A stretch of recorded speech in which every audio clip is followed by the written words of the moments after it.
বরানগরে ভোরবেলা চলল গুলি, আহত হলো এক সরকারি কর্মী।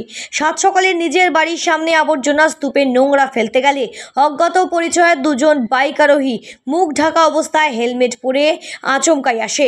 বাইকে করে এসে বিকাশ মজুমদার নামে বছর 54 এক ব্যক্তিকে বন্দুক ঠেকায়। তাকে গুলি করতে গেলে কোনো রকমে সে নিজেকে বাঁচানোর জন্য গুলিটা হাত দিয়ে ঠেকায় এবং তার ফলে হাতের পাশ দিয়ে নাগালে ছুঁয়ে বেরিয়ে যায় গুলিটি। ফলত বারুদের টুকরো এবং গুলির কিছুটা অংশ আঘাত লেগে হাতে এবং মুখে চোট পায় সে। রক্তাক্ত অবস্থায় বিকাশবাবু মাটিতে লুটিয়ে পড়লে স্থানীয়রা তৎপর হয়ে তাকে সেখান থেকে বরানগর রাজ্য সাধারণ হাসপাতালে নিয়ে যায়। সেখানেই তার প্রাথমিক চিকিৎসা হয়। তারপর বরানগর থানায় গোটা বিষয়টি জানিয়ে একটি লিখিত অভিযোগ দায়ের করে বিকাশ মজুমদার। ঘটনাকে কেন্দ্র করে চাঞ্চল্যের সৃষ্টি হয়েছে বরানগর পৌরসভা 14 নম্বর ওয়ার্ডের অন্তর্গত এই নর্দান পার্ক এলাকায়।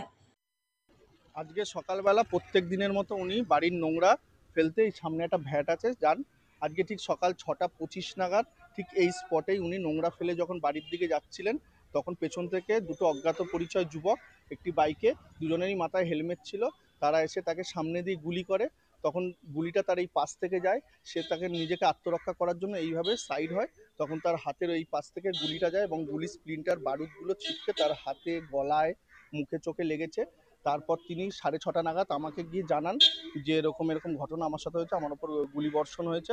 তখন তাকে আমি আমাদের জেনারেল হসপিটালে নিয়ে গিয়ে তাকে একটা প্রাথমিক চিকিৎসা করিয়ে সেই জায়গাটা পরিষ্কার করিয়ে একটা এমসি করিয়ে তাকে বরানগর থানায় নিয়ে গিয়ে আমরা একটি কেস ফাইল করি। তার নাম কি, যার মানে গুলি লেগেছে? তার নাম হচ্ছে বিকাশ মজুমদার, তার বয়স 54 বছর। প্রশাসনকে রোধ করতে হবে, প্রশাসনকে আরও সজাগ হতে হবে এবং নজরদারি বাড়াতে হবে এবং দোষীদের চিহ্নিত করে দৃষ্টান্তমূলক শাস্তির দাবি করছি আমি। আপনার নাম? ঘটনার খবর পেয়ে ঘটনাস্থলে সাত সকালেই ছুটে আসেন ওয়ার্ডের কাউন্সিলর শান্তনু মজুমদার। গোটা বিষয়টি নিয়ে ধোঁয়াশা সৃষ্টি হচ্ছে ক্রমশ।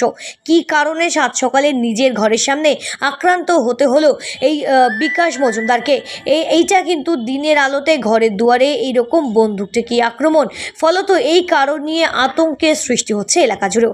এলাকায় পুলিশের নজরদারি আরও বাড়ানো হোক বলে দাবি করছে এলাকার লোকজন। গোটা বিষয়টি তদন্ত করা প্রয়োজন এবং অভিযুক্তরা শাস্তি পাক, এমনটাই বললেন ওয়ার্ডের কাউন্সিলর শান্তনু মজুমদার।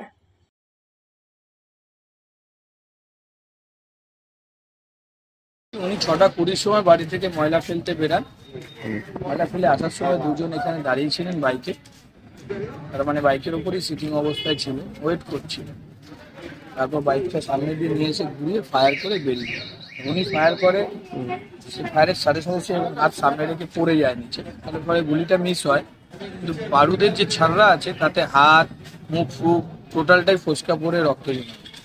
ওনার সঙ্গে কোনো পুরনো শত্রুতা? হ্যাঁ, খুব ভালো মানুষ, নিরীহ মানুষ। এলাকার মধ্যে মানে হাতে গোনা কজনের মধ্যে একজন, যারা সকালে কাজে যায়, রাতে আসে, নিজের মতো থাকে, কারোর সাথে তুকারিও নেই, ঝামেলা তো বিবাদ তো দূরের কথা। ওনার নাম কি এবং কি করতেন? বিকাশ মজুমদার WBTC ট্রামে রয়েছেন এবং আমাদের অত্যন্ত প্রিয় মানুষ। মানে আমরা একসাথে রাত্রিবেলা উনি কাজ দিয়ে আসার পর 1 ঘন্টা করে আমাদের সাথে ক্যারাম বোর্ড খেলে, যার জন্য আমরা অনেক বেশি চিন্তিত বিষয়টা। কেন হঠাৎ এরকম একটা জায়গায়, আর শান্তপ্রিয় জায়গায়? তো শত্রু কেউ নেই, আবার কেউ কোনো রকম লুট করতেও আসেনি যে টাকা চেয়েছে, সোনাদানা চেয়েছে, সেটাও নয়। এটা ভেতরের কিছু ধারণা করছে থানার পুলিশ ইনভেস্টিগেশন করে। বরানগর থেকে মনোজ দাসের রিপোর্ট, সঠিক বার্তা।